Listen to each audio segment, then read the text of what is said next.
Hello everybody! It has been a long time. I did post recently the Scotland vlog, which you can check it up here, but I don't directly talk to you on that one. And yes, I know I never really do this like handheld vlog selfie mode recording situation, but I didn't have plans on filming today.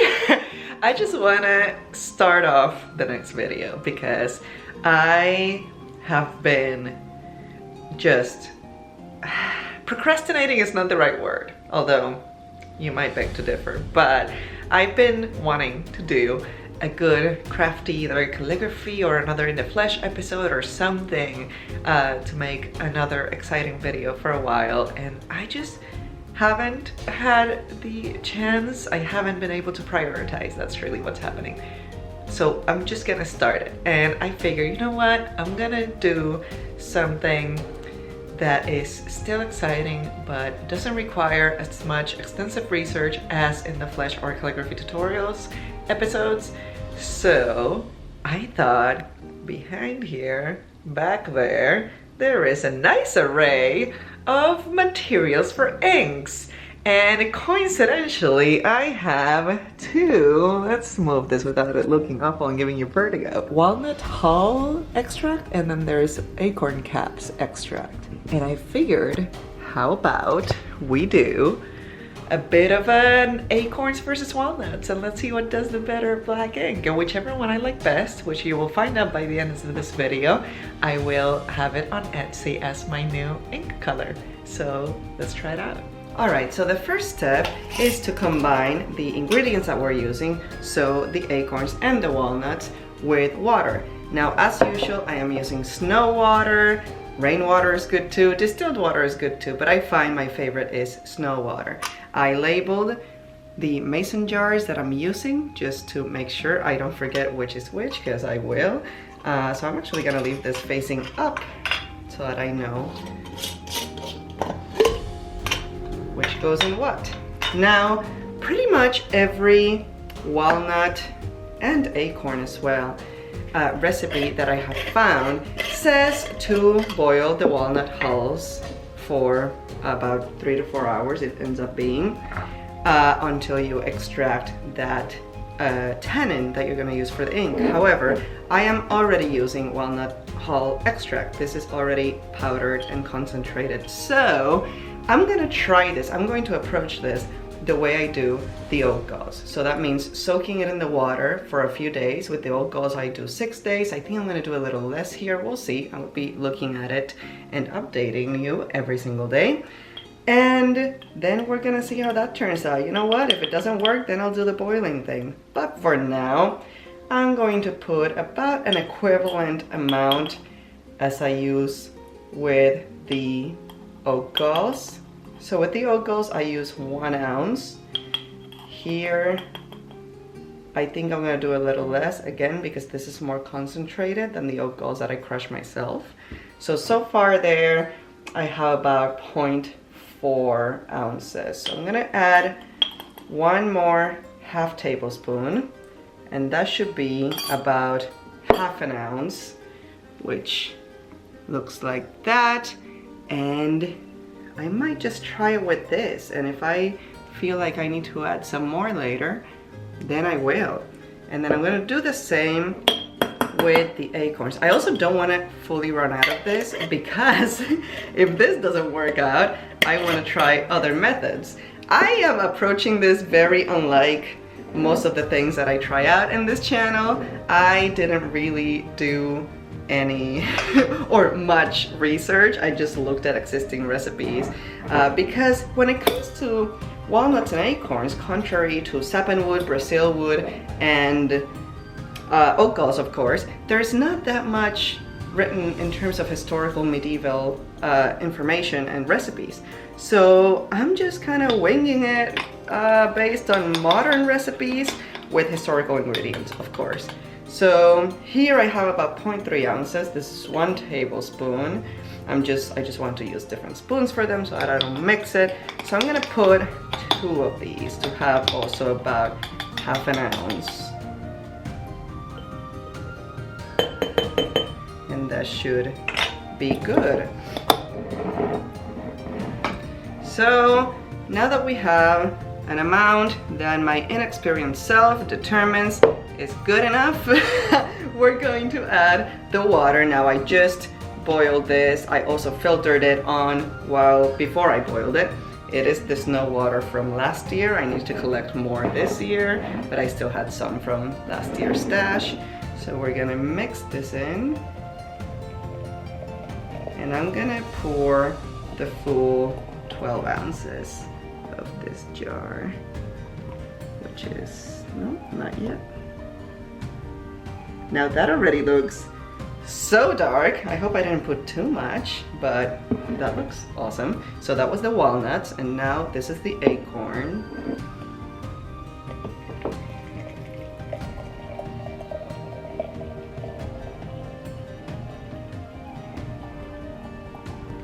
I don't have measurements on that jar, so I'm gonna compare it to this one. A little more maybe. All right, and now we wait. I will close these up, making sure that I have the right label on each one. This is the walnut. Ooh, it's hot. And then this is the acorn. And now that I think about it, I should probably leave it open just while it cools down because it's still glass. I don't know. Feels like I should leave it open. Let the steam come out. And that is it. I will be back in a few days and we're gonna find out what I can do with this and what this will look like. It has been a bit over 24 hours and this is what the jars look like. I have already lost the nice daylight, so apologies for that, and I'm gonna test it out. Here, acorns on the left and walnuts on the right.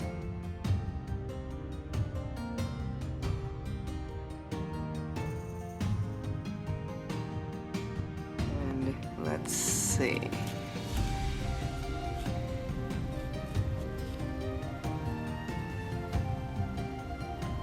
That has a nice light color. And then we have the walnut. I should have taped this to the desk since I'm doing this one-handed. All right, now let's wait and see what those look like once they dry. I wanted to compare these to a walnut ink that I think is a pretty standard one because it's pretty available, at least in the United States, which is this walnut drawing ink. They sell it at Blick, and this is, I made a little quick pass, what it looks like. So I would love to achieve something like this. I'm gonna give it a few more days. We're gonna try it again tomorrow, and once the color stops changing, that's when I'm gonna then boil these and try to get a darker color. So it's been about an hour since I swatched these, and I just wanna say that color of the acorn one is so nice. It's very smooth. I am quite surprised. The walnut one has a similar consistency actually as the walnut drawing ink. It's just lighter for now, but I'm really liking these. I'm really liking that acorn one especially. All right, so now it's been a bit over 48 hours since we tested those out. So let's compare. Acorn first. And I'll show you what it looks like once it dries a little bit.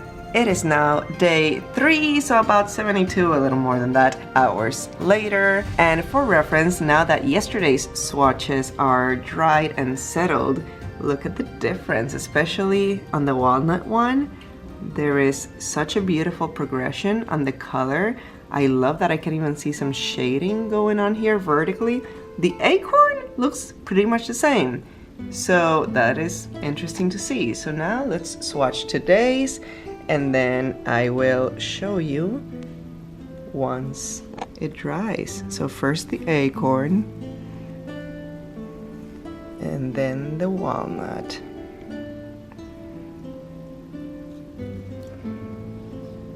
Apologies for the awful camera work.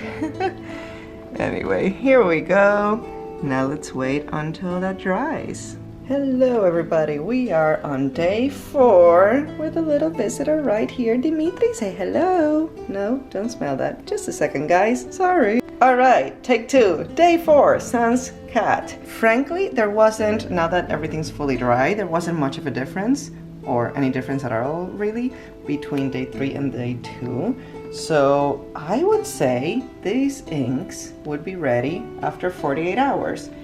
But I'm still going to do a swatch today just to see, just in case there's any difference. Also, because I still need to wait for tomorrow to finish making the inks so that I can have a daylight and time that I don't have right now. So I'm gonna swatch these now, and then tomorrow morning we will boil them and see.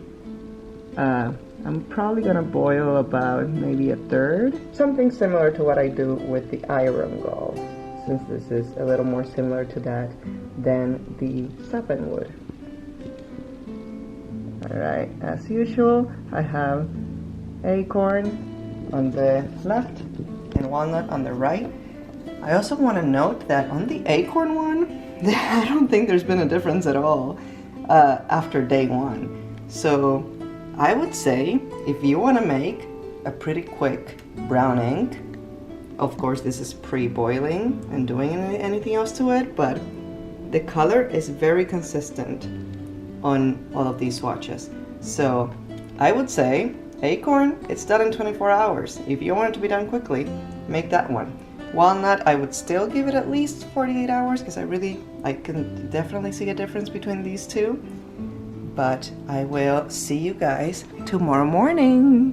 It has been way more than the next day, but this weekend was just way more packed and busy than I expected. Here are all the dried samples, by the way, not that one. And then I just did a new one today just for the sake of archival purposes. So here's my dilemma. I love the color that the walnut turned out. So I am actually going to save half of it as it is, just because it's really a gorgeous color. It has beautiful shading, and then we're gonna boil the other half and see what happens. Right here. Let's do it.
Alright, so we're gonna go with the walnut ink first, or what's left of it after I poured out, after I poured out about half of it.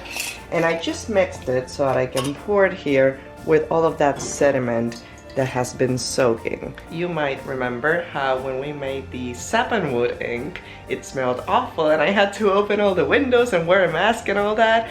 Well, to no one's surprise, this walnut ink while boiling smells delicious. Just an added perk if you want to pick an ink to make around your family, around your kids, around your pets. Maybe this is a good one. This was boiling for about 10 minutes and now I'm very carefully going to pour this through cheesecloth back into the jar. And I say carefully because it's quite hot and I don't want to burn myself. So I'm gonna be patient with this bead of this one instead of squishing it with my fingers like I did the last time.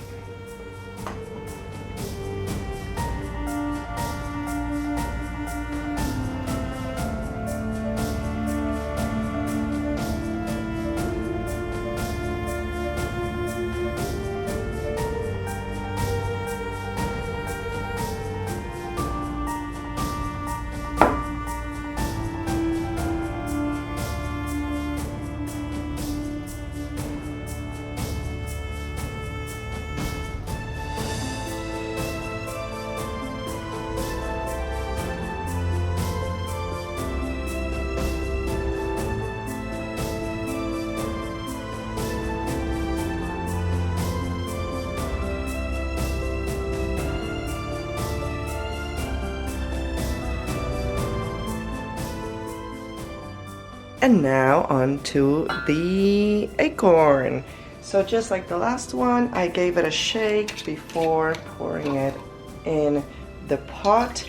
And then actually I want to take advantage of this moment and highlight that I use a pot specifically for ink making that I don't use for food. And that goes with everything else that I use for these kind of processes, including the mason jars, spoons, anything else. It's good to keep it separate. They're not really food safe anymore. So here is an update. It is already taking up a boil. And this one took about the same time as the walnut, if you take into consideration that it would take a little longer because there was more liquid, as I didn't pour out any of the acorn ink. So these inks work out pretty quickly, which is great. As far as how much I am boiling off, guys, this is the video of winging it. So I don't know, I'm not even measuring it, to be honest. I'm just doing whatever feels like the right thing to do, and hopefully we get some sort of result. It has been about 15 minutes that I've been boiling this one. I gave it a little more since there was more liquid in the jar to begin with. And based on how much liquid I see here, it looks like I boiled off about half of the total. And what's interesting here is, look at this. There's no residue in the pot or in the cheesecloth, which means, contrary to the walnuts, the acorn extract dissolved. Let me show you this in a second. There's nothing there. Interesting.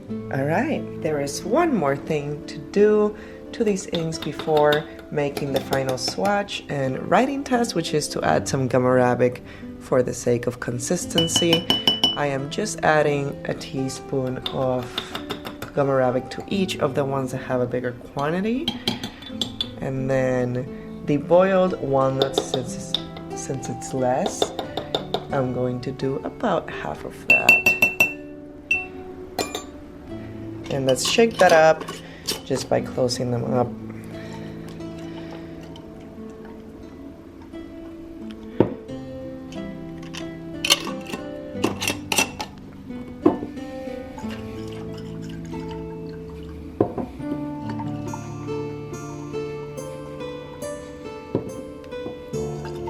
Oh, didn't close it up well.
you with wet hair, pajamas.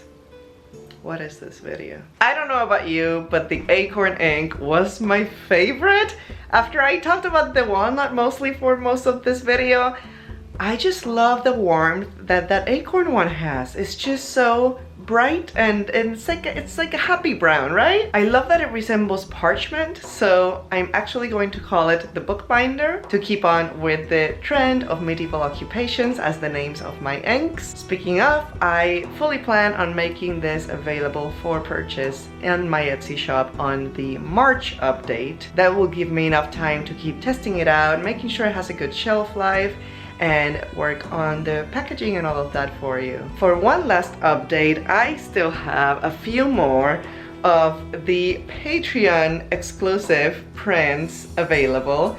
So if you would like one of these for as low as $3 on my lowest tier, you can still sign up and get one. This has been my first year on Patreon and I have learned so much and had so much fun. So I am so excited to give back to you guys and send you an actual piece of mail. So the link will be available in the description if you're interested. That's it for now and for the rest of this year. I hope you have had a wonderful 2022. I will see you next year when I hopefully post more often than I have this year. This year has been very weird, guys. Maybe we'll talk more about that at some point. I hope you're having a fantastic day and I'll see you next month. Bye.